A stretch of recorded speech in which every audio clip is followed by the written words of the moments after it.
Right now, while you are watching this video, somewhere over the Nevada desert, an F-22 Raptor is locked in a high-G dogfight with an F-16. To a casual observer, it looks like standard US Air Force training. But look closer at the tail of that F-16. There is no military insignia, no government serial number. The pilot in that cockpit isn't an active duty officer, he's a civilian contractor, and the multi-million-dollar supersonic jet he's flying isn't owned by the Pentagon.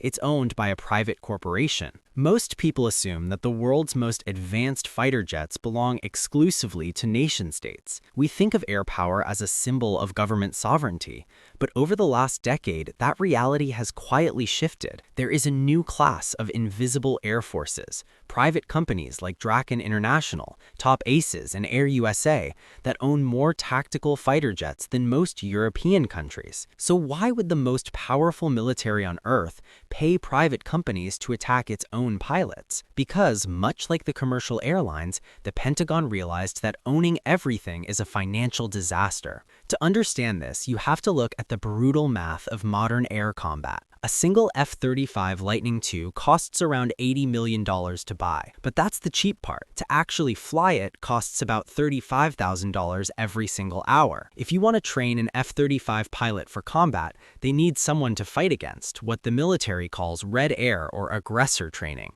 In the past, the Air Force used its own older jets for this, but using a frontline fighter just to act as a target is an enormous waste of resources. You're putting flight hours on an expensive airframe, burning thousands of gallons of specialized fuel, and tying up elite military mechanics, all just to play the bad guy. So the Pentagon came to a radical conclusion.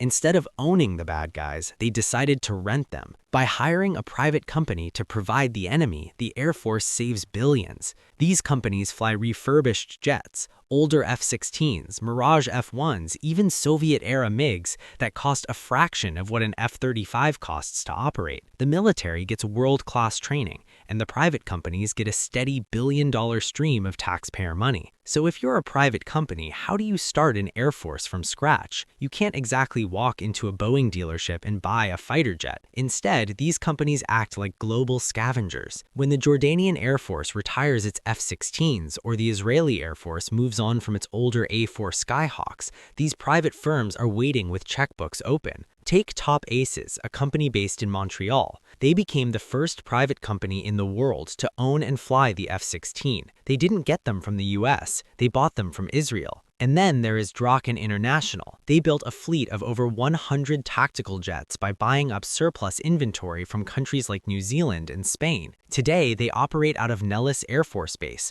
the heart of American air power, providing thousands of hours of adversary flights every year. The business model is identical to the airline leasing model we see in Dublin. These companies handle the maintenance, they provide the pilots, usually retired Top Gun instructors, and they assume the risk. The Pentagon simply pays a flat fee for the service. The result? The world's 10th largest air force isn't a country, it's a group of private corporations based in Florida and Canada. But this arrangement reveals a deeper, more uncomfortable shift in how global power works. When a government owns a jet, it is bound by international law, treaties, and public accountability. When a private company owns a jet, the lines get blurry. These companies are now operating supersonic, radar-equipped weaponry that can outperform the air forces of mid-sized nations. We saw the dark side of this logic during the war in Ukraine. When Russia invaded, the world realized that private power could move faster than government bureaucracy. While NATO debated whether to send jets,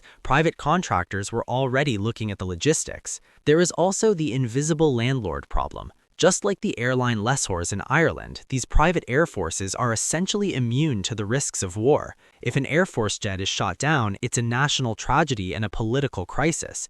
If a contractor's jet crashes, it's an insurance claim. The operational risk has been shifted from the general's desk to the CEO's office. Airlines realized that they didn't need to own metal to move passengers, they just needed the utility of the flight. The military has reached the same conclusion. They don't need to own the bad guys to win the war. Today, the logo on the tail of a fighter jet matters less than the contract behind it. We are moving towards a world where air superiority is no longer just a matter of national pride, it's a service you can subscribe to. The planes don't belong to the military. And in the high-stakes business of 21st century warfare, that's not a flaw in the system. It might be the whole point.